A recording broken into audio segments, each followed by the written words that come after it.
Sankkaran Language Commission to present. மாண்புமிகு நீதியரசர் தலைமை தாங்கும் ஒரு விழாவிலே இரண்டு சட்டத்தின் உச்சத்தை தொட்ட மூத்த வழக்கறிஞர்கள் உரை நிகழ்த்திட பல்வேறு நாடுகளைச் சேர்ந்த அறிஞர்கள் இந்த உரைகளை கேட்க இருக்கின்ற ஒரு அவையிலே, சங்கரா, நீ தமிழிலே பேசக்கூடாது, ஆங்கிலத்திலே உரை நிகழ்த்த வேண்டும் சங்கரா என்பதை என்னை சொல்கிறேன். ஆங்கிலத்திலே உரை நிகழ்த்த வேண்டும் என்று நண்பர்கள் வற்புறுத்தியதின் பேரில் என் தமிழ் ஆர்வத்தை சற்றே ஒதுக்கி வைத்து உங்கள் மத்தியிலே ஆங்கிலத்தில் உரை நிகழ்த்த நான் அனுமதி அளிக்க வேண்டுகின்றேன். இருந்தாலும் கூட சட்டம் ஒரு இருட்டறை, அதில் வழக்கறிஞரின் வாதம் ஒரு விளக்கு என்று சொன்ன பேரறிஞர் அண்ணா அவர்களின் கூற்றுக்கு இணங்க சட்டத்தினை விளக்கமளிக்கின்ற வழக்கறிஞர்கள் அந்த இரண்டிற்கும் தொடர்பான பொருளாதார மேம்பாடு இது குறித்து சில நிமிட துணைகள் அறிவு நண்பர் சம்பத் அவர்கள் கேட்டுக்கொண்டதின் பேரிலே உங்கள் மத்தியிலே நான் உரை நிகழ்த்த இருக்கின்றேன். Respected dignitaries on the dais and off the dais, at the outset I would like to congratulate and register my profound appreciation for my good friend Mr. Mr.A.Sankkaran for organizing this conference and helping in the betterment of our country's development in general and the welfare of Tamil community in particular. I also express my sincere thanks for giving me an opportunity to address this august gathering.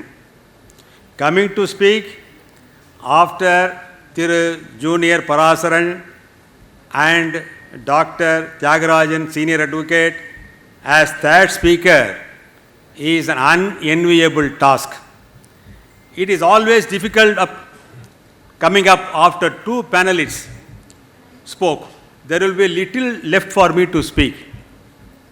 Anyhow, I will try to manage myself. The challenge of economic growth is so vast and the need to deliver high impact services is so urgent.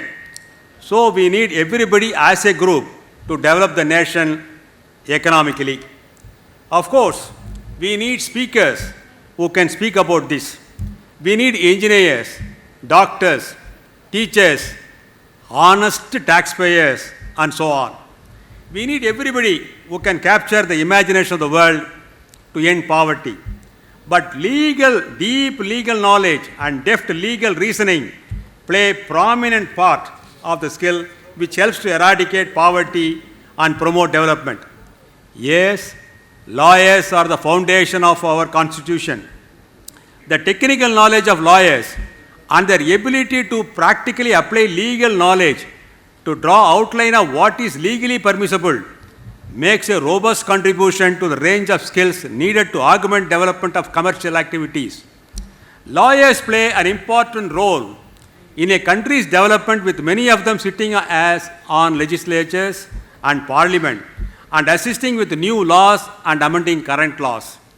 It is vital to understand that lawyers contribute every single day not only to making business sustainable but to helping them flourish. By completing business and contractual obligations and commercial transactions, resolving disputes, facilitating the flow of funds and investments, and encouraging innovation through the protection of intellectual property rights, and advising the entrepreneurs on viable business solutions, lawyers are able to positively impact the growth of economy. Strengthening of legal institutions is paramount if India wants to emerge as a strong global economic power. The rule of law is an essential prerequisite for economic growth and for getting foreign investments. The relationship between the legal institutions and economic development has also interested the academic fraternity. The rule of law is an indispensable foundation for a market economy which provides an essential environment for creation and preservation of wealth, economic security and well-being, and improvement of the quality of the life. A country's legal system can affect the economic development of that country. The huge pendency of cases, as referred by my seniors, in courts, strict trade union regulations, and a protectionist attitude may cause huge impediments to economic growth in India. Courts have to ensure that their verdicts do not have an adverse impact on the economy of India. The growth of legal institutions is important for the country to grow economically. India needs to work upon building a system of efficient courts and a legal environment which promotes trade.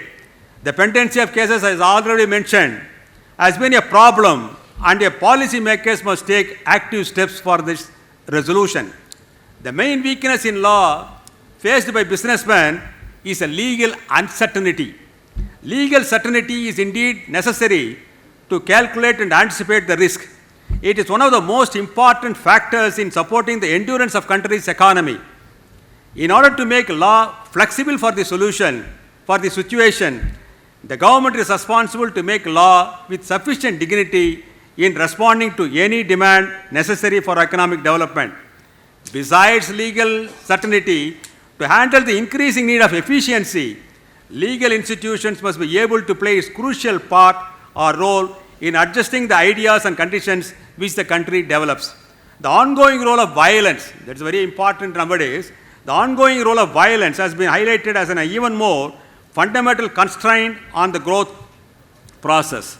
In many developing countries, it is a weakness of the government and the inability to provide law and order in the most basic sense that contribute the most profound barrier to the growth. The protectionist attitude of legal policy makers is another hindrance to the economic growth. Policy makers tend to overprotect the industries in India from the foreign competitors, which affects the quality of service rendered to consumers and also the growth of economy. We now live post-demonetization and post-GST era. For the past 2 years, there are a lot of discussions on economic slowdown, failure of fiscal policy. Such statements dominate both in electronic and print media, but one can infer such is not reality. In spite of nationally acclaimed, much hyped liberalization from 1990, still tax laws are not updated or time-tuned to the tunes of present-day demand.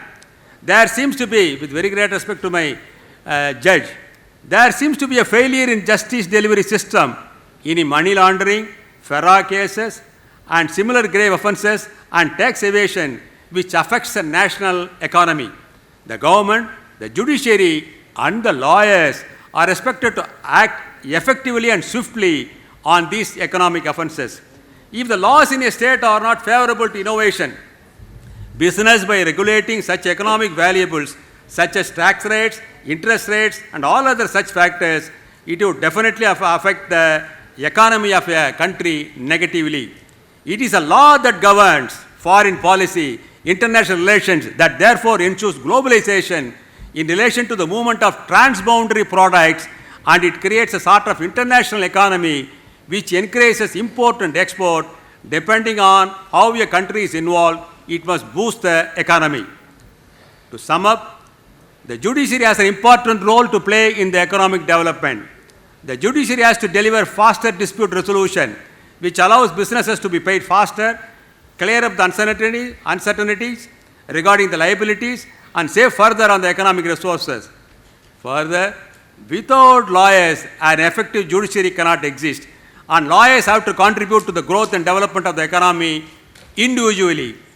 A paradigm shift is absolutely necessary to legislate and enforce law for economic development. Of course, my dear gentlemen, it needs practical and pragmatic approach from both the state and the central governments to rethink and revisit the present tax and revenue collection legislations in order to achieve the economic development. And finally, as a lawyer, I can finish.